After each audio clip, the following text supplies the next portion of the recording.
অচিরেই একজন নবী আসবেন, দুইজন ফেরেশতা কাঁধে ভর দিয়ে।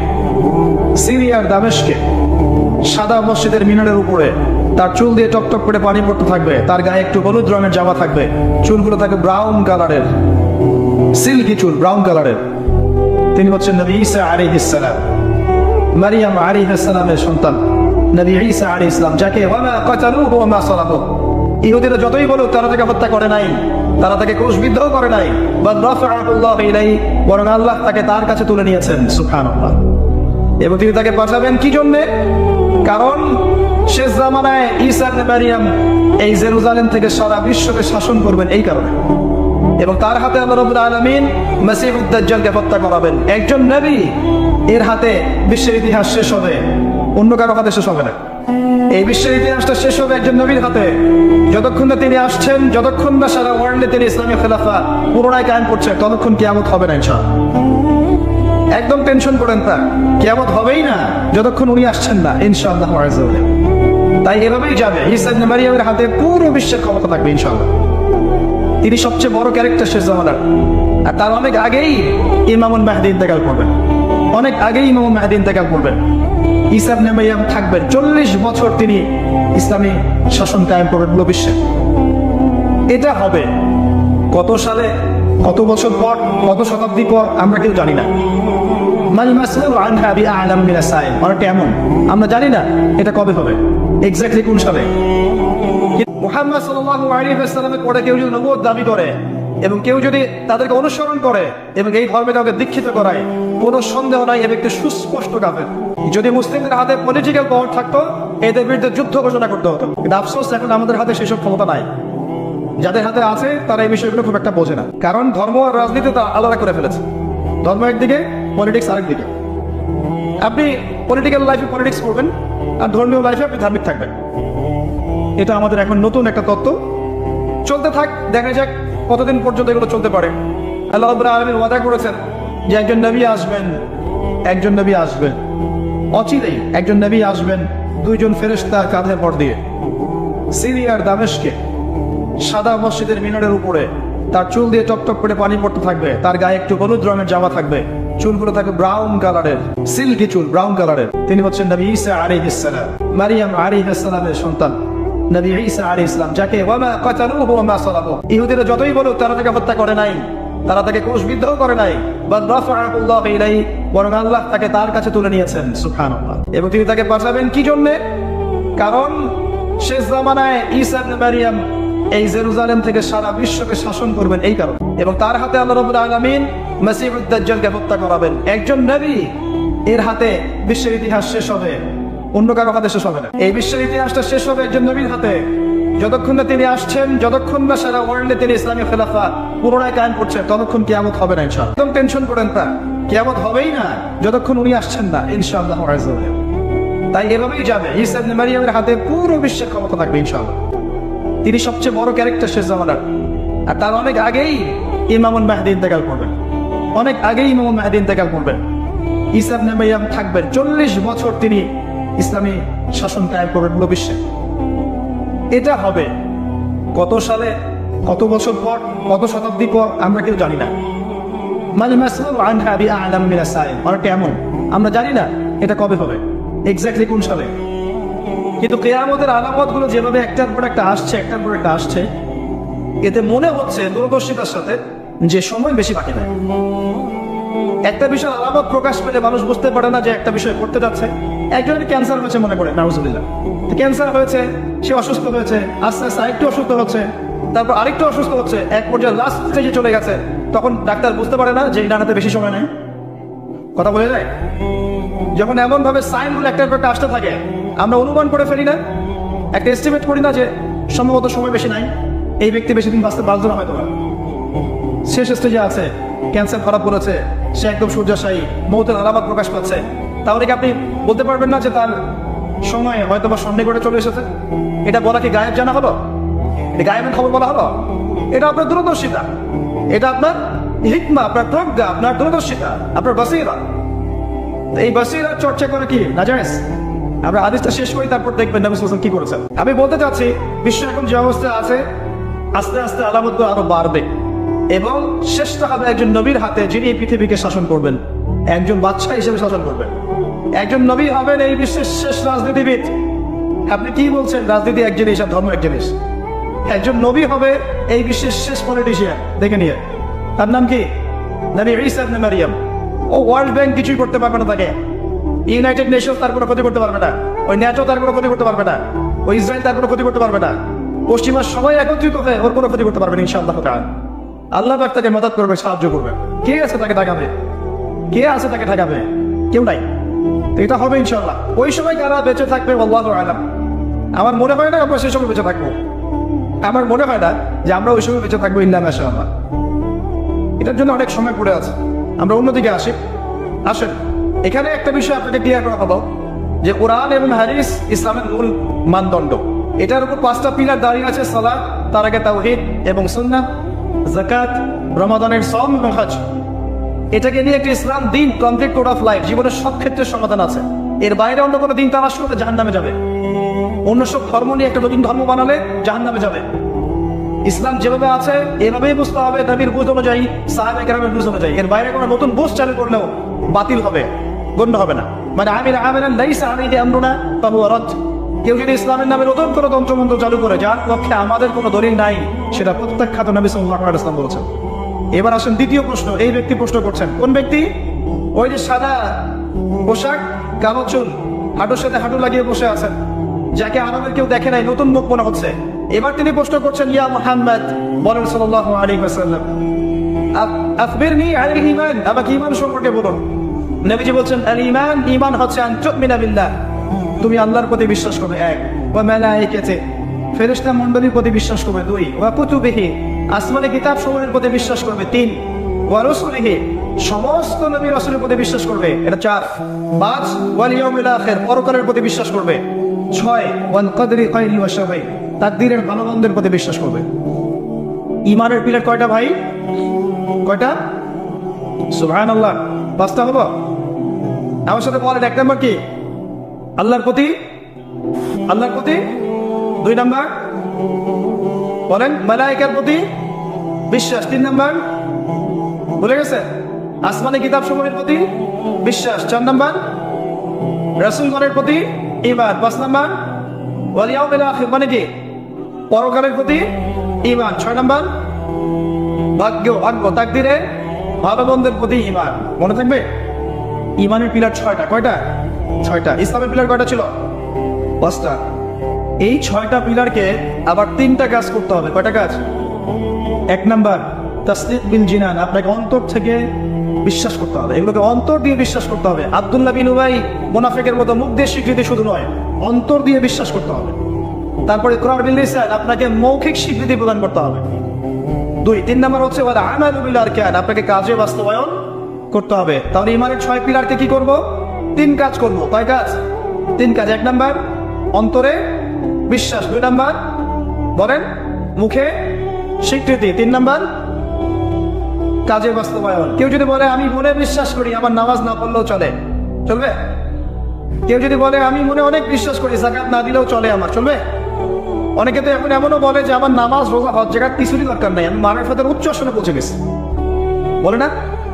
আসলে এরকম ভণ্ডপীর আছে না? সাবধান, ঈমান আমল হারাবেন না। ওয়া'বুদ রাব্বাকা হাত্তা ইয়াতিয়াকাল ইয়াকিন, নবী সাল্লাল্লাহু আলাইহি ওয়াসাল্লামকে বলা হয়েছে শেষ পর্যন্ত, মওত আসার আগ পর্যন্ত তুমি আল্লাহর ইবাদত করতে থাকো। আর এখন এক শ্রেণীর মানুষ বলছে নামাজ, রোজা, হজ, যাকাত আমাদের লাগে না, সাধারণ মানুষের লাগে। আমরা তো পৌঁছাই গেছি জায়গা মতো।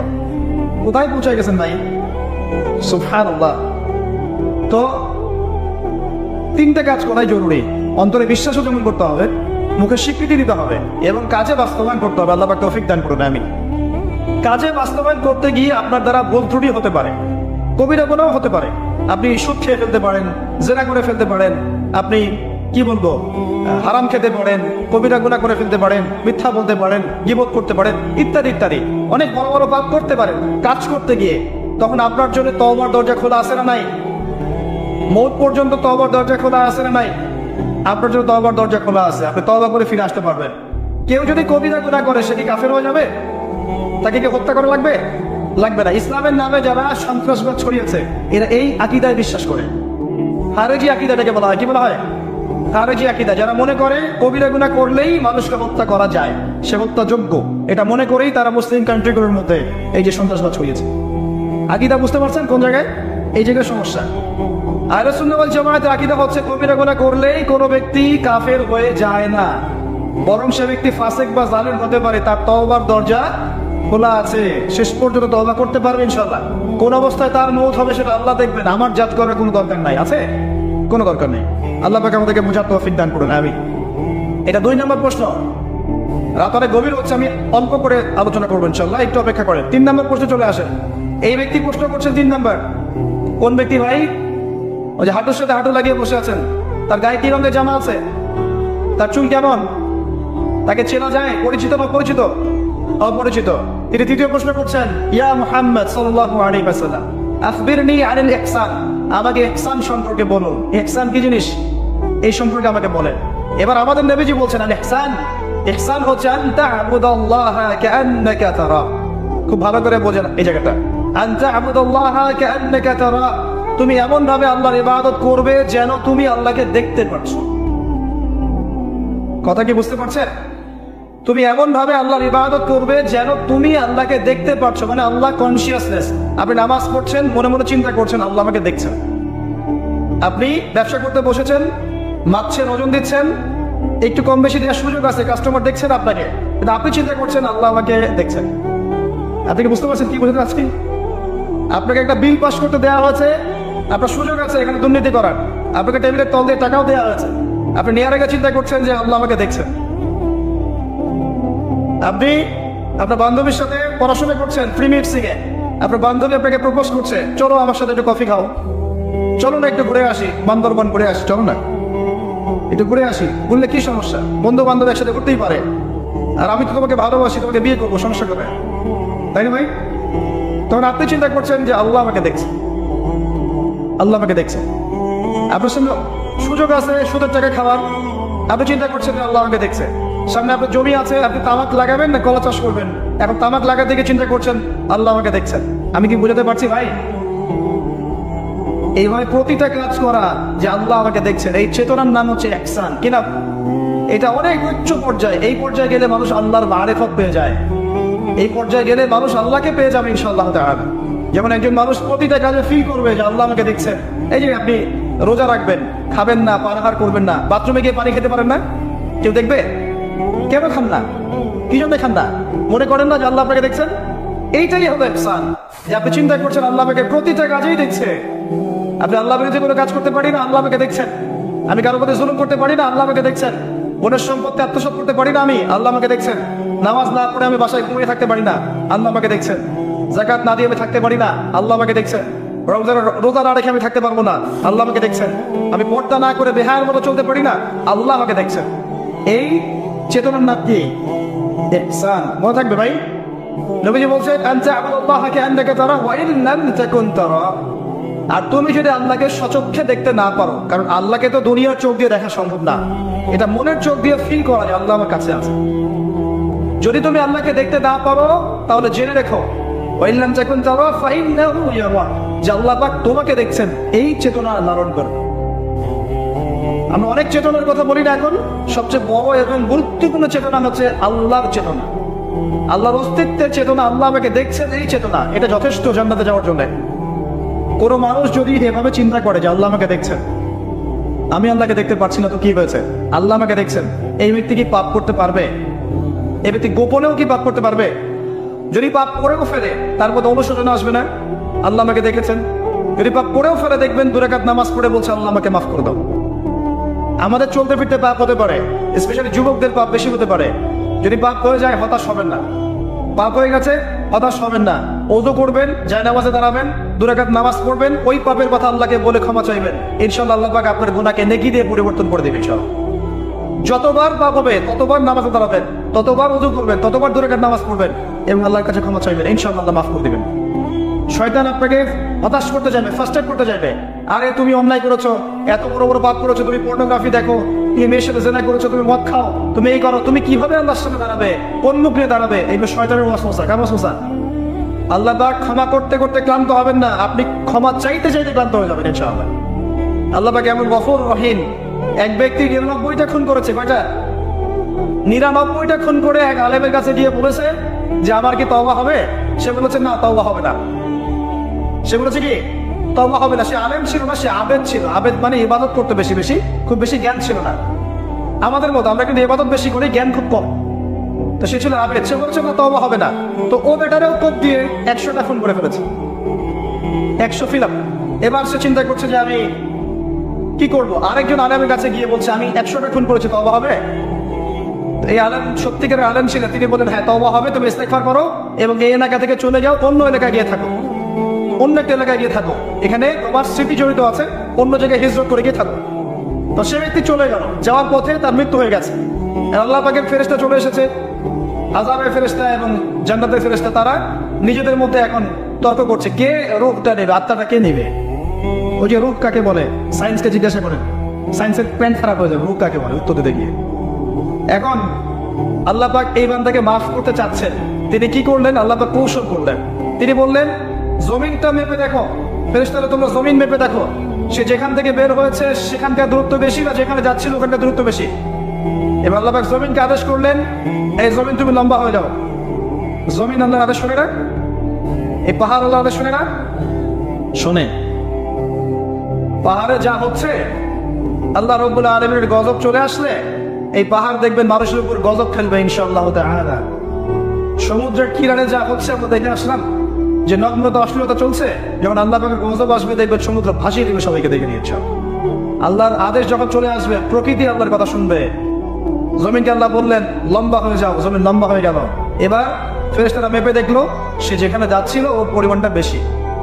আল্লাহ পাক বললেন ওকে মাফ করে দাও, ওকে মাফ করে দাও। 100 খুন করেছে, কত খুন? এটা বলে আপনাকে আমি খুন করতে উৎসাহিত করছি না, কথা কি বুঝতে পারছেন? আমি আপনাকে খুন করতে উৎসাহিত করছি না।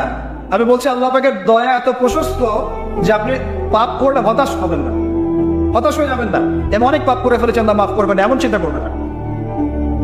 আরেক ব্যক্তির ঘটনা আছে, এগুলো কিন্তু গল্প না, এগুলো বনী ইসরাঈলের কাহিনী, সত্যিকারের ঘটনা। আরেক ব্যক্তি এত বেশি পাপ করেছে যে নিশ্চিত যে আমি মারা গেলে জাহান্নামে যাব।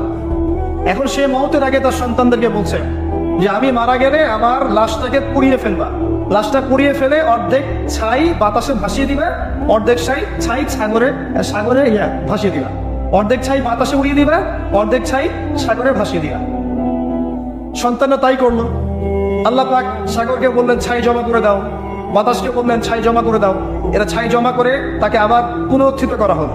এবার আল্লাহ জিজ্ঞাসা করছেন তুমি এই কাজটা কেন করেছো না, বলো এই কাজ তুমি কেন করেছো? সেই ব্যক্তি বলছে মিন খাশিয়াতিকা ইয়া রাব্বি, হে আল্লাহ আমি তোমার ভয়ে এই কাজটা করেছি। আর তুমি আল্লাহ খুব ভালো করেই জানো যে আমি তোমার ভয়ে করেছি না অন্য কোনো কারণে করেছি। আল্লাহ পাক বললেন তুমি আমার ভয়ে যদি করে থাকো আমি তোমাকে মাফ করে দিলাম। একজন ব্যভিচারী নারী, প্রস্টিটিউট বোঝেন, পতিতা বোঝেন, পতিতা বা যৌনকর্মী যে শব্দগুলো বোঝেন? আচ্ছা, এটা তো এখন একটা প্রফেশন হয়ে গেছে, তাই না? মানুষ এটাকে একটা প্রফেশন হিসাবে নিয়েছে। নাউজুবিল্লাহ। যখন এগুলো বেশি বেশি বাড়তে থাকবে সমাজে মহামারী ছড়াবে। আমার ভাইরাস ঠেকাতে পারবে না তো? অশ্লীলতা বন্ধ করতে হবে, বেহায়াপনা বন্ধ করতে হবে, জেনা বন্ধ করতে হবে, তারপরে ভাইরাস কমবে ইনশাআল্লাহ। হাদিসে স্পষ্ট, যখন একটা কমের মধ্যে, কম বলতে এখন পুরো বিশ্বকে বোঝানো যায়, পুরো বিশ্বই একটা কম, গ্লোবাল ভিলেজ।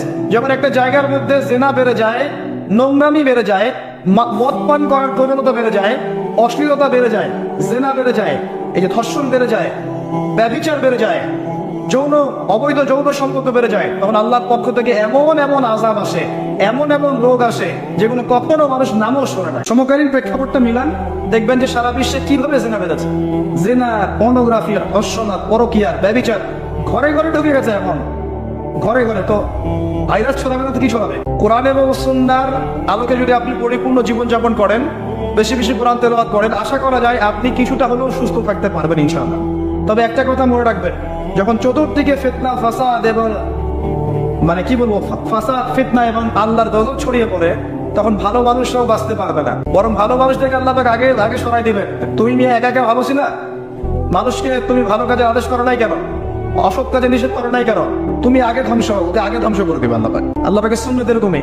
যাই হোক, যেটা বলছিলাম, এক মহিলা এরকম প্রস্টিটিউট ছিল, বেশ্যাবৃত্তি করে সংসার চালাতো, জীবন চালাতো। একদিন চলতে পড়তে দেখলো একটা কুকুর পানি পান করার জন্য তৃষ্ণার্ত অবস্থায়, তার প্রায় মৃত্যু হয় না অবস্থা। তখন সেই মহিলা তার মোজাটা খুলে একটা কূপের নিচে নামিয়ে দিয়ে সেখান থেকে পানি উঠানো, উঠিয়ে এই কুকুরকে পানি পান করানো। আল্লাহ পাক এই ব্যভিচারী মহিলাকে এই কুকুরকে পানি পান করানোর ওসিলায় মাফ করে জান্নাতে দিয়ে দিয়েছে। আমি এই কথাটা বোঝাতে চাচ্ছিলাম যে পাপ হয়ে গেলে, চলতে পথে ইমান নিয়ে চলতে পথে গিয়ে পাপ হয়ে গেলে হতাশ হবেন না। ওযু করবেন, নামাজে দাঁড়াবেন, ক্ষমা চাইবেন, আবারও শুরু করবেন। পারবেন না ইনশাআল্লাহ? আল্লাহ পাক তৌফিক এনায়েত করুন, আমিন। এরপরে ওই ব্যক্তি 4 নম্বর প্রশ্ন করছে, আমরা এদিকেই আসছি শেষের দিকে। এবার চতুর্থ প্রশ্ন সে ব্যক্তি করছে যে আখবিরনি আনিস সাআহ, হে মুহাম্মদ সাল্লাল্লাহু আলাইহি ওয়াসাল্লাম, আমাকে কিয়ামত সম্পর্কে বলুন। সাআহ মানে হচ্ছে কিয়ামত, আমাকে কিয়ামত সম্পর্কে বলেন।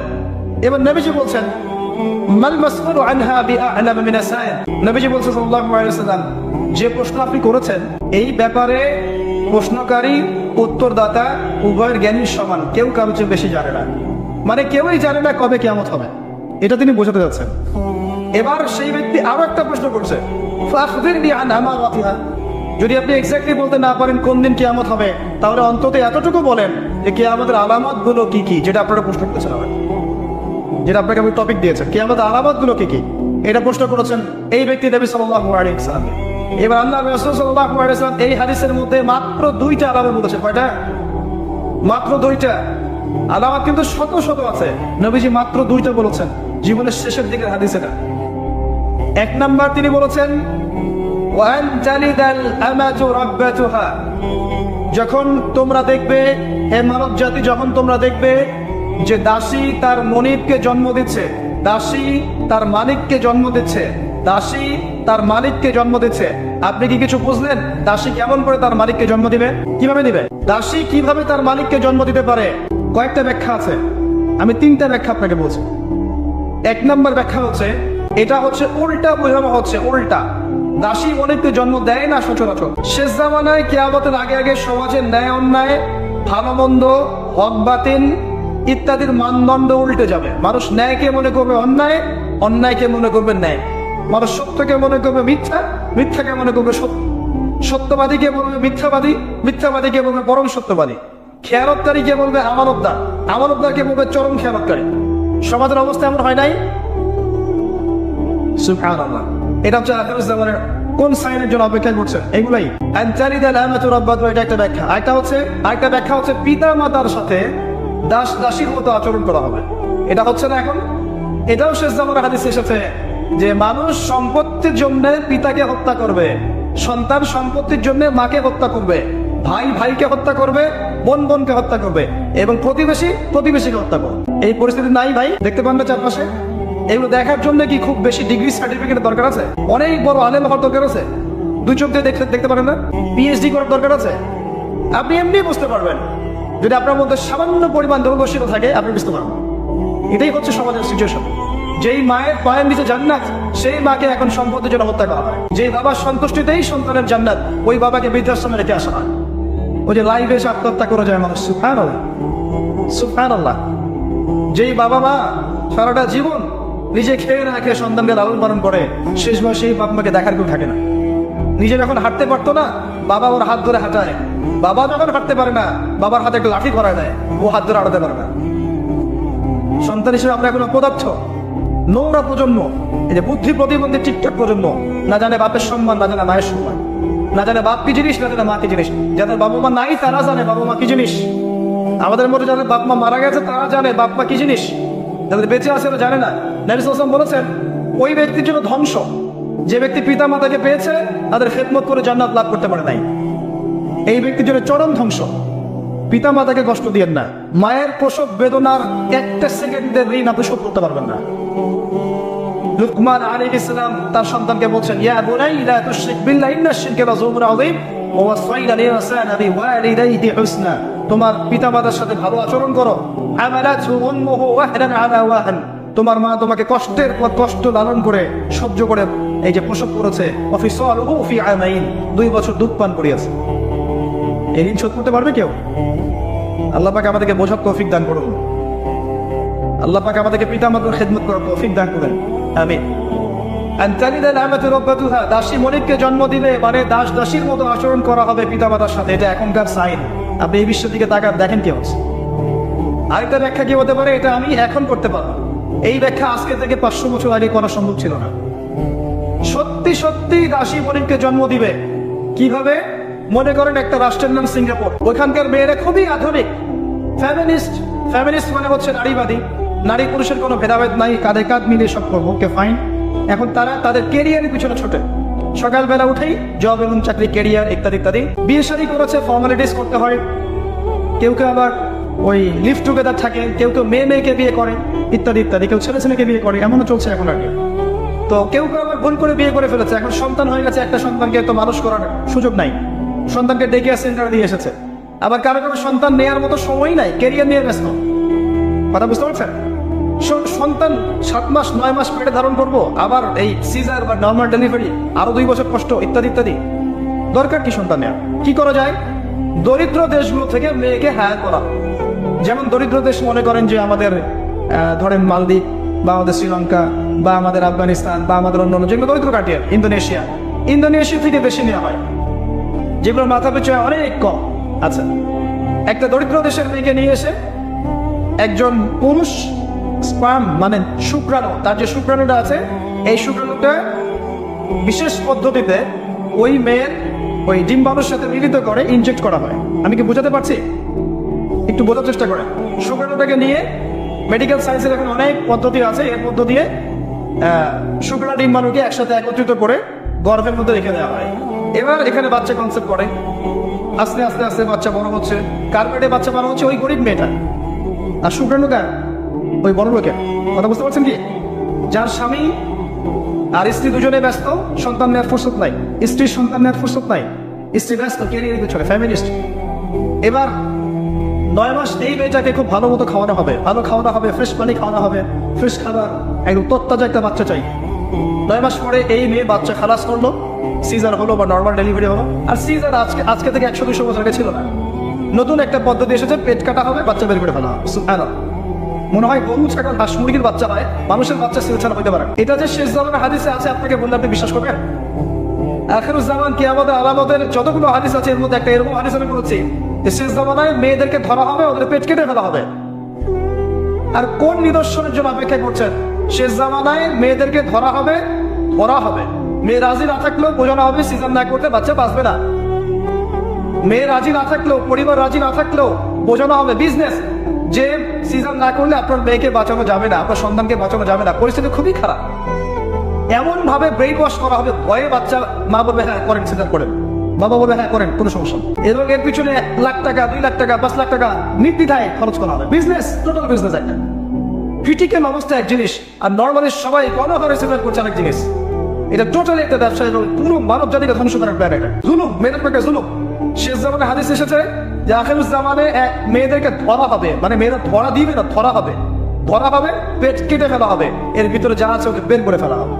স্পষ্ট টাটকা হাদিস। কেউ দলিল চাইলে আমাকে নক করেন, আমি দেখবো। কোন সময়ের জন্য অপেক্ষা করছেন? এই সিজারিয়ান এই ট্রেডিশনটা আজকে থেকে 50 বছর আগে ছিল। আপনার দাদিরা কি এভাবে সন্তান জন্ম দিয়েছে? তাদের 11টা বাচ্চা হইতো, 12টা 15টা বাচ্চা হইতো, আর আমার একটা দুটাতেই সিজার লাগে। গরু ছাগলের বাচ্চা হয়, আমাদের বাচ্চা হইতে পারে না? সুবহানাল্লাহ, সুবহানাল্লাহ।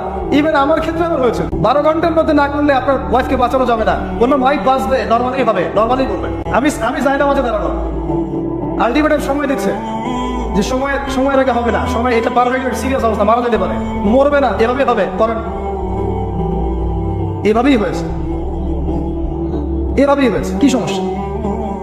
মানুষকে ভয় দেখানো হয়। আমি কথাটা এই জন্য বললাম যে যারা পুরুষ আছেন আপনারা এবং যারা সন্তানের বাবা হচ্ছেন, আপনারা আপনাদের স্ত্রীদের জীবনটাকে এভাবে ধ্বংসের মুখে ঠেলে দিয়ে না, ওদের কাছে জুলুম করেন না। আল্লাহ প্রাকৃতিক নিয়ম দিয়েছেন, এভাবেই বাচ্চা হবে ইনশাআল্লাহ।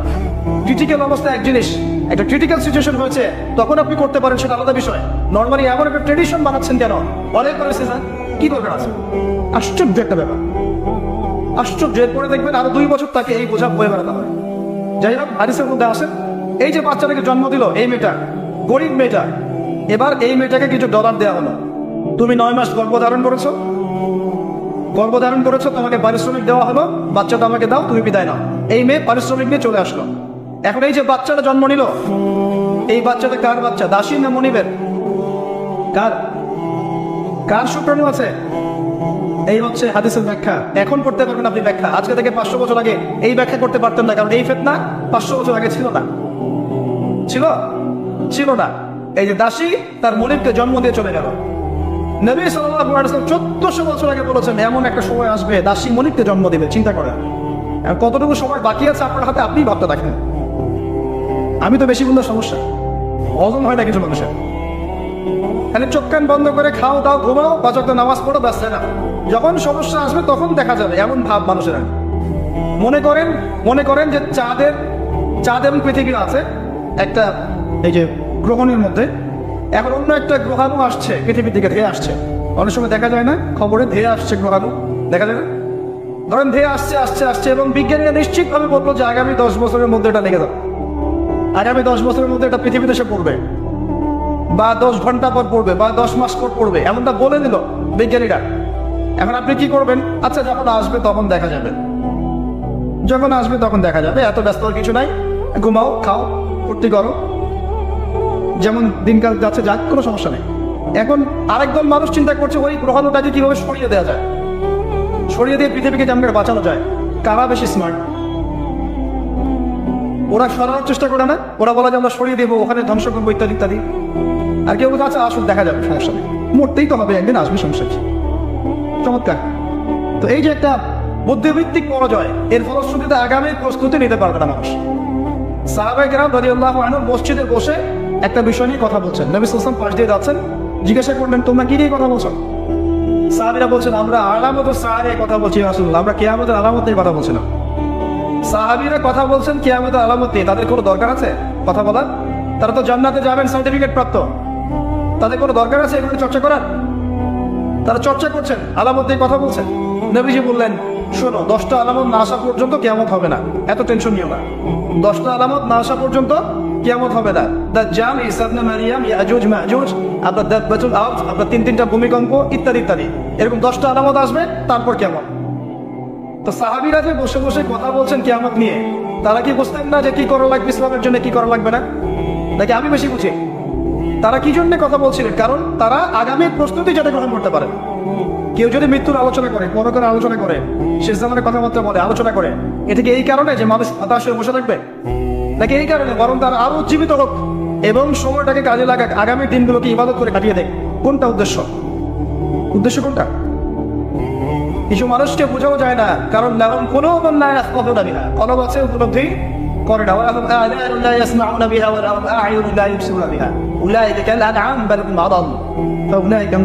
আমার আগের যে লেকচার ছিলেন এই একটাকে একদিন করেছেন না, শুনেন, আমি শুনছিলাম ওখান থেকে। তো এই ব্যক্তি জিজ্ঞাসা করছেন কি আমাদের আলামত বলেন, নবীজি 2টার মধ্যে একটা বললেন, এটা দাসী তার মনিবকে জন্ম দিবে, যেটা আপনি এখন দেখতে পাচ্ছেন। 2 নাম্বার তিনি বলছেন, লিসেন, এই হাদিসে এটাই লাস্ট। 2 নাম্বার তিনি বলছেন وأن ترى الحفاة العراة العالة رياء الشاء يتطاولون في البنيان। যখন তুমি দেখবে যে সমাজের সবচেয়ে দরিদ্র শ্রেণীর মানুষ, যাদের পায়ে স্যান্ডেল ছিল না এবং গায়ে কোনো জামা ছিল না, পায়ে স্যান্ডেল ছিল না, কত দরিদ্র চিন্তা করেন, গায়ে জামা ছিল না, কত দরিদ্র চিন্তা করেন, এরা ইয়াতাতাওয়ালুনা ফিল বুনিয়ান, উঁচু উঁচু অট্টালিকা নির্মাণের প্রতিযোগিতা করবে, কম্পিটিশন। নির্মাণ করবে এটা বলা হয়নি, কম্পিটিশন করবে। তোমার 10টা আমার 15, তোমার 15 আমার 20, তোমার 100 আমার 200, কম্পিটিশন করবে। আজকে থেকে 200 বছর আগে পৃথিবীর দিকে তাকান, পৃথিবীর এই প্রত্যেকটা শহর, বড় বড় নগরগুলোতে এত উঁচু উঁচু কনস্ট্রাকটিভ বিল্ডিং ছিল, এই প্রতিযোগিতা ছিল। সুবহানাল্লাহ, কোন সাইনের জন্য অপেক্ষা করছেন? এখন আপনাকে বলি, যে ব্যক্তির পায়ে স্যান্ডেল নাই, গায়ে জামা নাই, সে কিভাবে এটা করতে পারে? উত্তর দেন, কিভাবে সম্ভব বলেন? কে বলছেন? এক ভাই বলছেন সুদ। এক্স্যাক্টলি রাইট অ্যান্সার, সুদ। আপনি যান, সুদের লোন নেন, বিল্ডিং তোলেন এবং সারা জীবনে ঘাড়ি টানতে থাকেন, লোনের ঘাড়ি টানতে থাকেন, প্রতিযোগিতা করতে থাকেন। সুদের মধ্য দিয়ে বড় লোকের কোনো ক্ষতি হয় না, বড় লোক আরো ধনী হতে থাকে, সুদের মধ্য দিয়ে দরিদ্র হতে থাকে। ব্যাংক ওই যাকে লোন দিয়েছে ওর রক্ত চুষবে, আর এই যে লোন নিয়ে বাড়ি করেছে এ ভাড়াটিয়ে রক্ত চুষবে, আর ভাড়াটিয়ে ভাড়া দেওয়ার জন্য দুর্নীতির আশ্রয় নেবে। অসৎ পথে যাবে, সমাজের কাঠামোটা গলা করে দেবে। একটা প্রবলেমের সাথে আর অনেক বিষয় জড়িত থাকে।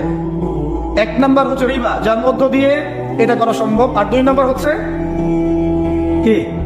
আত্মসাৎ। অন্যের সম্পদ অন্যায়ভাবে আত্মসাৎ করতে পারলে আপনি রাতারাতি এই পর্যায়ে যেতে পারবেন ইনশাল্লাহ। অন্য পদ্ধতি আছে? একদম হালাল খেয়ে হালাল পথে থেকে খুব সহজ এরকম 10, 20, 50 তলা বিল্ডিং করা খুব সহজ? এত সহজ না। এই হাদিসে নবী সাল্লাল্লাহু আলাইহি ওয়াসাল্লাম এই দুইটা আলামত বলেছেন। অন্যান্য হাদিসগুলোতে আরো অনেক কথা বলেছেন। ফর এক্সাম্পল, আমি কয়েকটা বলে শেষ করছি, বড় কয়েকটা বলছি। ফর এক্সাম্পল, শিরক বেড়ে যাবে। কি বেড়ে যাবে? শিরক বেড়ে যাবে। ভণ্ড নবীদের আগমন ঘটবে। সময়গুলো সংক্ষিপ্ত হয়ে আসবে। একটা বছর একটা মাসের মতো চলে যাবে, একটা মাস একটা সপ্তাহের মতো চলে যাবে, একটা সপ্তাহ একটা দিনের মতো চলে যাবে। সময় কি দ্রুত যাচ্ছে না? আপনি কি বুঝতে পারছেন সময় দ্রুত যাচ্ছে? চাঁদ দ্বিখণ্ডিত হয়ে যাবে। চাঁদ কিন্তু দ্বিখণ্ডিত হয়ে গেছে। সূরা কমারের 1 নম্বর আয়াত পড়ে দেখেন। বেশি আল্লাহর গজব আসবে, মহামারী আসবে, ঝড়, জলোচ্ছ্বাস, প্রাকৃতিক দুর্যোগ বেশি আসতে থাকবে। এবং এমন সব রোগের আবির্ভাব ঘটবে যেগুলো কখনোই ছিল না পৃথিবীর। এইডস এর নাম মানুষ আগে শুনেছিল? HIV-র নাম মানুষ শুনেছে? এখন এসব যে ভাইরাস চলছে এগুলোর নাম আগেকার জেনারেশন শুনেছিল কখনো? এরপরে যেগুলো আসবে সেগুলো আমরাও শুনি নাই, আমাদের পরের প্রজন্ম শুনবে। এটাই শেষ না, আরো আসবে। নবীজি আরো বলে গেছেন, বেশি থেকে বেশি মানুষ সুদ খাবে। যে ব্যক্তি সুদ থেকে দূরে থাকতে চাইবে তার গায়েও এসে সুদের ছিটা ফোটা লাগবে। মুসলিমদের মধ্যে বিভক্তি বেড়ে যাবে, আপোষে হানাহানি কাটাকাটি বেড়ে যাবে, হারাজ হত্যাকাণ্ড বেড়ে যাবে। এত বেশি হত্যাকাণ্ড হবে যে মানুষকে হত্যা করছে ও জানবে না কেন হত্যা করছি, যে নিহত হবে সেও বুঝবে না কেন আমাকে মারা হবে। প্রথম বিশ্বযুদ্ধের ইতিহাস একটা লেকচারে বলেছি, সেকেন্ড ওয়ার্ল্ড ওয়ারের ইতিহাসটা বলেছিলাম। এগুলো দেখেন, সারা বিশ্বে কত মানুষকে মারা হয়েছে বিগত শতাব্দীতে, 100-150 বছর দেখে নেন। হারাজ হত্যাকাণ্ড, প্রচুর হত্যাকাণ্ড। প্রথম ওয়ার্ল্ড ওয়ারেই মিনিমাম 3 থেকে 4 কোটি মানুষকে মারা হয়েছে। দ্বিতীয় ওয়ার্ল্ড ওয়ারে 7 থেকে 8 কোটি মানুষকে মারা হয়েছে। সামনে যেটা আসবে ওখানে দেখবেন পৃথিবীর 1/3 মানুষ শেষ। অপেক্ষা করতে থাকেন। আরো বলেছেন জেনা বাড়বে, জেনা করে জেনা আরো বাড়বে, পরকীয়া, ব্যভিচার। আপনার পারিবারিক কাঠামো ভেঙে যাবে, সমাজের বন্ধন বলে কিছু থাকবে না, ভেঙে যাবে। এটা তিরমিজিতে আছে হাদিসটা। মসজিদ গুলো হবে চাকচিক্যময়, হেদায়েত শূন্য। দেখেন মসজিদ গুলো এক একটা তাজমহলের মতো, ভিতরে হেদায়েত নাই। ইসলামের খালি নাম থাকবে, মানুষ ইসলামের মূলনীতি থেকে সরে আসবে। কোরআনের খালি মাসহাফ থাকবে, মানুষ কোরআনের শিক্ষা থেকে সরে আসবে। মানুষ কোরআন পড়বে, কোরআনের মূল মেসেজ গুলো, মূল নীতিগুলো ওর গলার নিচে নামবে না। হাদিস, মানুষ কোরআন পড়বে, কোরআনের শিক্ষাগুলো গলার ভিতরে ঢুকবে না। আছেন এখন? আপনি দেখেন কত মানুষকে দেখবেন কোরআন পড়তে জানেই না অর্থ কি জিনিস। আর যদি কেউ বলে অর্থ পড়ার দিকে উৎসাহিত করে, অর্থ পড়া উচিত, অর্থের দিকে যান, বলবে ওকে আবার বিতর্কিত করা শুরু করে দিই। মানুষকে তো উৎসাহ দেওয়া দরকার যে আপনারা অর্থ পড়েন, তাহলে কোরআনের মূল মেসেজটা বুঝতে পারবেন। একজন আলেমের কাজ কি? মানুষকে কোরআনের মূল মেসেজটা শিক্ষা দেয়া, উৎসাহিত করা। আপনি তেলাওয়াত করলে তো নাকি পাবেনই, অবশ্যই প্রত্যেক হরফে 10 নাকি পাবেন। কিন্তু তেলাওয়াত করলেই কি অর্থ বুঝতে পারবেন? অর্থ না বুঝলে কি ভিতরের কথাগুলো হজম করতে পারবেন, শিখতে পারবেন? এটা বোঝার জন্য কি লাগে ভাই? সামান্য কমন সেন্স যথেষ্ট। নবীজি বলেছেন জেনা বাড়বে এবং নারীদের সংখ্যা বাড়বে, মেয়েদের সংখ্যা বাড়বে। মেয়েদের সংখ্যা বাড়তে থাকবে। এমন একটা সময় আসবে প্রত্যেক একজন পুরুষের জন্য 40 জন মহিলার দায়িত্ব চলে আসবে। স্ত্রী না ভাই, হয়তো খুশি হওয়ার দরকার নেই, স্ত্রী কথা বলা হয়নি। 40 জন মহিলার দায়িত্ব চলে আসবে। আপনার মা, বোন, খালা, ফুপু সব মিলে দেখবেন 40টা ফ্যামিলি আপনাকে টানতে হচ্ছে, আপনি একজন পুরুষ। আস্তে আস্তে এগুলো বাড়ছে না? বাড়ছে। মহিলারা পুরুষদের পোশাক পরবে আর পুরুষেরা মহিলার পোশাক পরবে, এটা বড় সাইন। আরেকটা সাইন আছে যে মহিলারা এমন পোশাক পরে রাস্তাঘাটে ঘুরবে যেই পোশাক পরেও তারা নগ্ন থাকবে। মহিলা চুম্বা মেলা আখের জামানে এক শ্রেণীর নারী বের হবে যারা পোশাক পরেও নগ্ন থাকবে, অন্যকে আকৃষ্ট করবে, অন্যের দিকে নিজে আকৃষ্ট হবে। আপনাদের এখানে এই ট্রেডিশন নাই? বলতে থাকলে ভাই রাত শেষ হয়ে যাবে, আমি আলোচনা করিয়ে নেওয়ার চেষ্টা করছি। মূল কথা হচ্ছে ভাই যে আলামত নিয়ে কথা বললে অনেক কথা বলা যায়। মূল বিষয়টা হচ্ছে আমাদের ইসলামের বেইজ, ইসলামের পিলার। মূল বিষয় হচ্ছে ঈমান, মূল বিষয় হচ্ছে ইহসান এবং আগামীর বিশ্ব সম্পর্কে সচেতনতা। যখন আমি দেখছি যে একটার পর একটা আলামত আসতেই আছে, এবং যেতেই আছে। এবং এই বিশ্ব যা দেখছে, আগামী বিগত বিশ্বটা দেখে নাই, তখন আমাদের উচিত প্রথমত সতর্ক হওয়া। প্রথম কাজ কি করা উচিত? সতর্ক হওয়া উচিত। তারপর তওবা করা উচিত, খালেস তওবা করে ফিরে আসা উচিত। যারা নামাজ পড়ি না, নামাজ ধরা উচিত। যারা নামাজ পড়ি, জামাতে নামাজ পড়া উচিত। আমাদের উচিত হালাল রিজিক অন্বেষণ করা। আমাদের উচিত জ্ঞান অর্জন করা, পড়াশোনা করা, কোরআন হাদিস পড়াশোনা করা, গবেষণা করা, স্টাডি করা এবং সন্তানদেরকে এগুলো শেখানো। আমাদের উচিত মানব সেবায় কাজ করা। উচিত আদর্শ পরিবার গঠন করার চেষ্টা করা। যুব সমাজকে দিনের ভালো ভালো কথাগুলো বলা, ওদেরকে হারাম পথ থেকে ফিরিয়ে আনার চেষ্টা করা, মা বোনদেরকে পর্দায় রাখার চেষ্টা করা। এবং আমাদের কাছে যতটুকু সামর্থ্য আছে, আমাদের জানমাল, সময়, শ্রম, কথা, আমাদের কলম ইত্যাদি, এগুলোকে দিয়ে দিন ইসলামের খেদমত করার চেষ্টা করা, যাতে আগামী দিনে যে বিশ্বটা আসবে, ওই বিশ্বে আমাদের সন্তানরা ইসলাম নিয়ে বাঁচতে পারে। এটাই তো হওয়া উচিত। এর চেয়ে বেশি আমাদের কি করার আছে? আল্লাহ পাক আমাদের সবাইকে ইসলামের এই কাজগুলোকে করার তৌফিক দান করুন এবং আখিরুজ্জামান সম্পর্কে সচেতন থাকার তৌফিক দান করুন। এবার এই ব্যক্তি চলে যাচ্ছেন শেষ করে। কোন ব্যক্তি ভাই? সাদা ব্যক্তি, হ্যাঁ। এই ব্যক্তি চলে যাচ্ছেন, আর ওমর রাদিয়াল্লাহু আনহু পাশে বসে আছেন। তিনি বলছেন, ফালাবিথতু মালিয়ান, আমি চুপচাপ বসে থাকলাম। এই ব্যক্তি উঠে চলে গেল। সাহাবায়ে কেরাম বসে থাকলাম চুপচাপ, যেন গাদের মধ্যে পাখি বসে আছে। এবার নবী সাল্লাল্লাহু আলাইহি ওয়াসাল্লাম কিছুক্ষণ চুপচাপ বসে থাকলেন, মাথা নিচু করে। এবার তিনি বললেন, ইয়া ওমর, হে ওমর, আতাদরি মানে সাইল, তুমি কি জানো এই যে ব্যক্তি প্রশ্ন করতে এসেছিল, এই ব্যক্তি কে ছিল? ওমর, তুমি কি জানো? ওমর ইবনে খাত্তাব বলছেন, আল্লাহু ওয়া রাসূলুহু আ'লাম, আল্লাহ এবং তার রাসূল ভালো জানেন কে ছিল, আমি তো জানি না। তখন নবী সাল্লাল্লাহু আলাইহি ওয়াসাল্লাম বলছেন, ইন্নাহু জিবরিল, এই ব্যক্তি ছিল জিবরাইল আলাইহিস সালাম। সুবহান, আতাকুম ইউআল্লিমুকুম দীনাকুম, তিনি এসেছিলেন তোমাদেরকে তোমাদের দ্বীন ইসলাম শেখাতে। কি জন্য এসেছিলেন? প্রশ্নোত্তরের মাধ্যমে তোমাদেরকে তোমাদের দ্বীন ইসলাম শেখাতে এসেছেন। জিবরাইল আলাইহিস সালাম মাটিতে এসেছেন, মানুষের রূপ ধরে।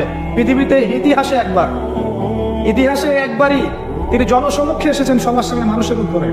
অন্য সময় জনসমক্ষে আসেন নাই। নবী সাল্লাল্লাহু আলাইহি ওয়াসাল্লামের কাছে একা একা এসেছেন, কিন্তু সবার সামনে পাবলিকলি একবার এসেছেন। এই হাদিসটার নাম হাদিসে জিবরিল। মিশকাতে আছে, সহিহ মুসলিমের মধ্যেও আছে। 2 নম্বর এবং 9 নম্বর হাদিস দেখে নিয়েন।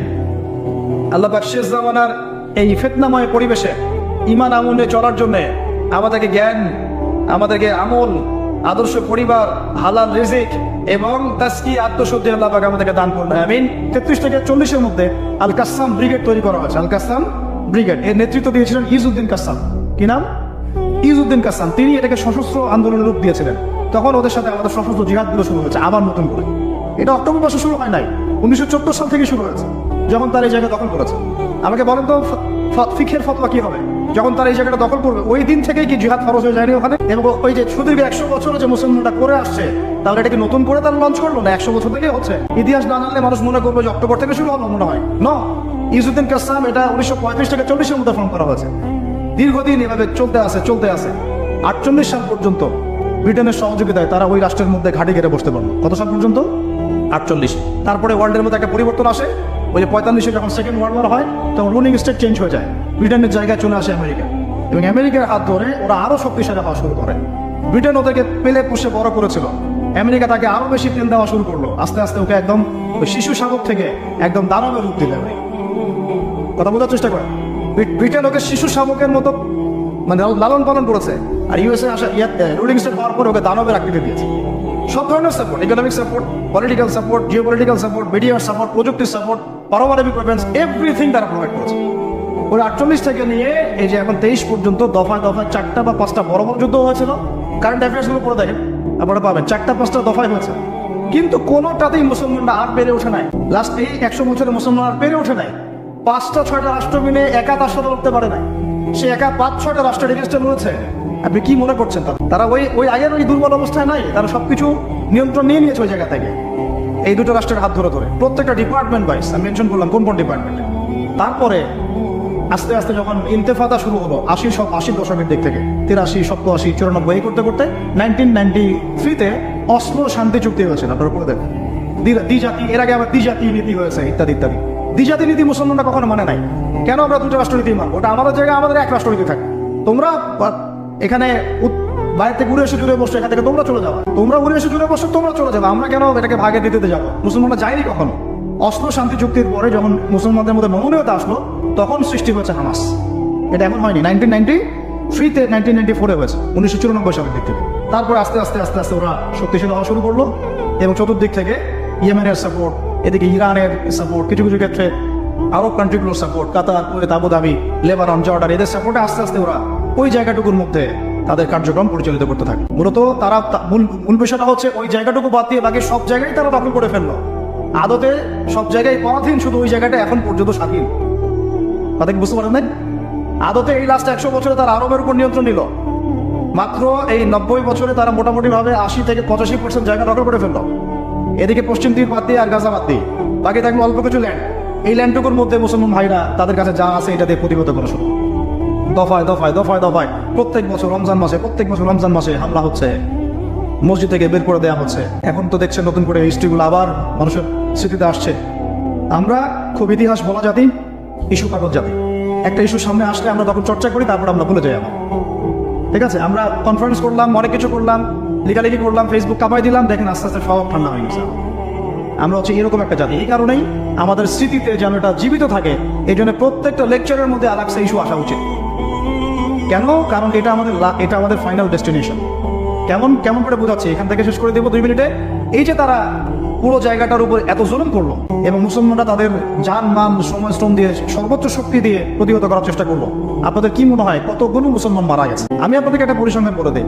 প্রতিদিন গড়ে 2.5 জন করে মুসলমানকে মারা হয়েছে।